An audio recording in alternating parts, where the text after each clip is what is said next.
To slow the spread of COVID-19, there are restrictions on how many people can gather and where, and these guidelines have made it hard for people who attend Sunday service church.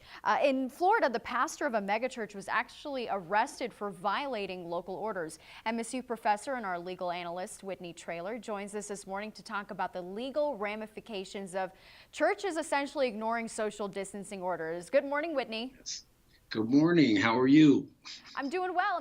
Nice to see you. So my Good first to see you. question is in regards to what happened in Florida. Could we see similar arrests here in Colorado? Well, it's an interesting question, and it is possible that we will see arrests. I mean, Governor Polis, I think he's done a good job of rolling the executive order out, and he's trying to be as as least restrictive as possible. So he's trying not to impose these tight restrictions. And in fact, the first executive order didn't even mention criminal penalties if folks didn't stay at home. And he was saying, look, and he left it up to the local authorities to determine how to enforce it and what that enforcement would look like. Now, after that order was issued, some churches in Colorado Springs started pushing back, arguing First Amendment rights. And so the governor actually amended it, saying that, yes, you could hold church services. So it's possible, it's probable that there will not be criminal violations, but he has left it up to the local authorities in terms of how they'll enforce this executive order. What legal ramifications are the churches relying on when they're holding these services in possible violation of the law?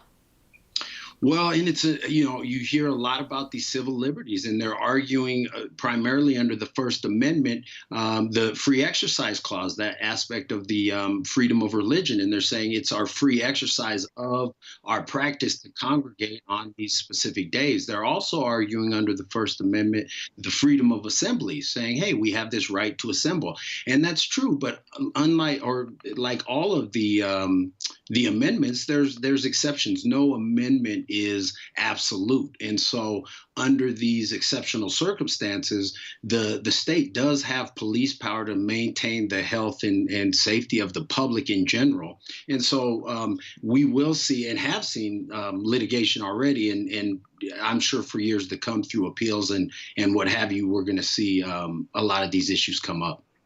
Whitney, my last question, and we're running out of time. These are unusual times. Is there a precedent for this kind of situation?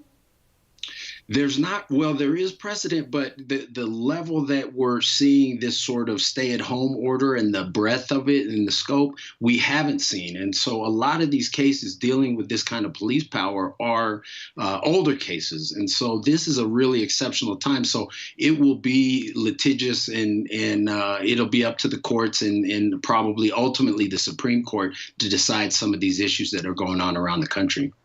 All right, Whitney, thank you so much. Nice to see you. Good to see you.